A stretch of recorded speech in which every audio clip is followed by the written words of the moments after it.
కావాల్సింది రేషన్ కూడా, రేషన్ బియ్యం కూడా కేంద్రం 5 కిలోలు ఇస్తుంది, రాష్ట్ర ప్రభుత్వం 1 కిలో ఇస్తుంది. ఇప్పుడు ఈ రేషన్ షాపులలో కూడా కొంత మ్యాజిక్ చేస్తారు. అంటే ఇక్కడ ఉన్న స్టేట్ గవర్నమెంట్ భయపడి వచ్చిన రేషన్ దారులకి ఆ స్లిప్ ఇవ్వడం లేదు, ఓన్లీ బియ్యం పోస్తున్నారు, పంపిస్తున్నారు. ఆ స్లిప్ ఇస్తే తేట తెల్లం అవుతుంది, కేంద్రం ఎన్ని బియ్యం ఇస్తుంది, రాష్ట్ర ప్రభుత్వం ఎన్ని బియ్యం ఇస్తుంది అనేది ఆ స్లిప్లో తేట తెల్లం అవుతుంది. కాబట్టి ఆ స్లిప్పులు ఎవరికి కస్టమర్లకు ఇవ్వడం లేదు. అదొకటి ఈ యొక్క రేషన్ డీలర్లు చేసే తమాషా.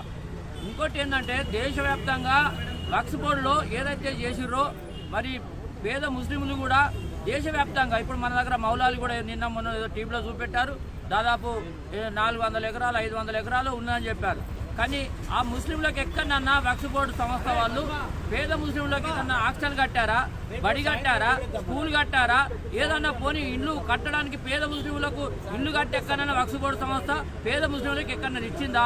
పోతే ఏదైనా పెళ్లిళ్ళు చేశారా, లేదంటే ఏదైనా సాగులు చేశారా, ఏదైనా తాళ్ళు కొట్టిచ్చారా? ఏమి ఇచ్చారని వక్ఫ్ బోర్డు పెట్టుకొని వేల కోట్ల రూపాయలు వసూలు చేసుకొని తింటున్నారు.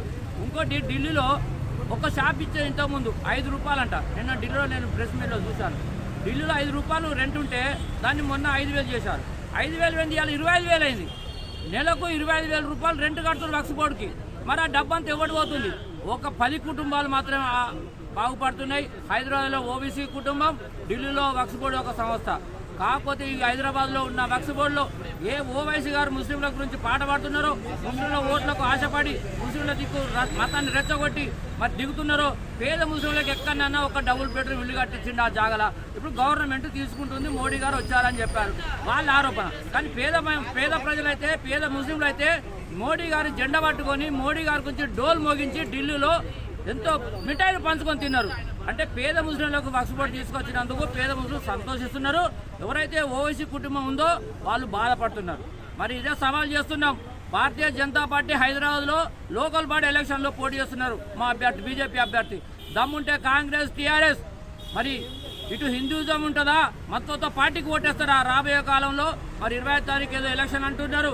టీఆర్ఎస్, కాంగ్రెస్ పార్టీ కార్పొరేటర్లు ఆలోచించాలి.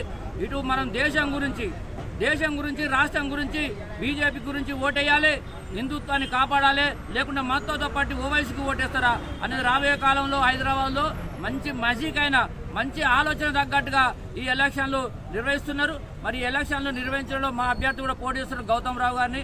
అత్యధిక మెజార్టీతోని కాంగ్రెస్, టీఆర్ఎస్ పార్టీలకు అతీతంగా మన హిందూయిజాన్ని కాపాడాలంటే గౌతమ్ రావుకు ఓటేయాలి, బీజేపీని గెలిపియాలి. ఇది టీఆర్ఎస్, బీఆర్ఎస్ ఏదైనా ఉండని తర్వాత, కానీ మనం ఒక ముస్లిం పార్టీకి మద్దతు ఇస్తామా? ముస్లిం పార్టీ వాళ్ళు మతతత్వాన్ని రెచ్చగొట్టే పార్టీకి మనం మద్దతు ఇస్తామా? కాబట్టి బీజేపీ అభ్యర్థిని ఓటేసి గెలిపించాలని Bharatiya Janata party Vishwakarma cell demand చేస్తున్నారు.